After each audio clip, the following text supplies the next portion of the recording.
งันยามานีผู้คนใจดีอกเอื้ออารีแก้มใสเป็นมิตรกับทุกท่านแขกเมืองแขกบ้านมาจากไกลไกล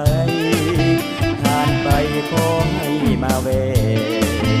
ผ่านไปขอให้มาแว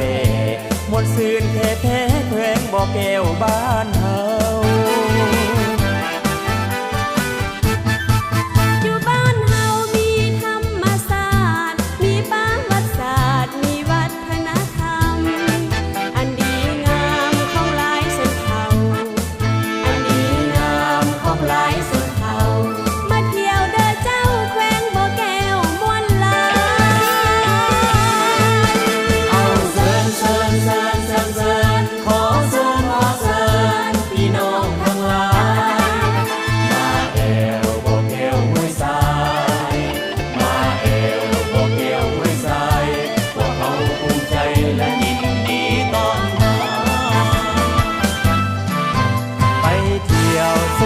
จอมเขา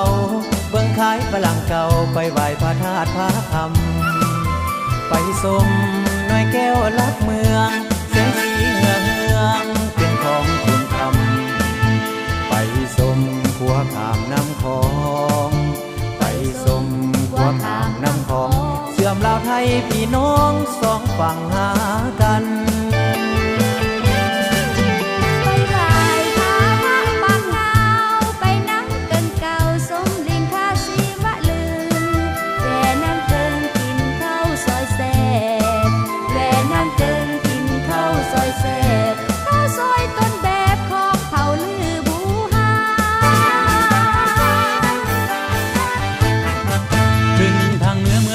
เมืองต้นเพิง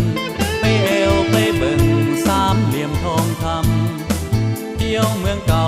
ในป่าวัดศาสตร์มรดกของศาสตร์สู่วรรณโคมคำเดือนสา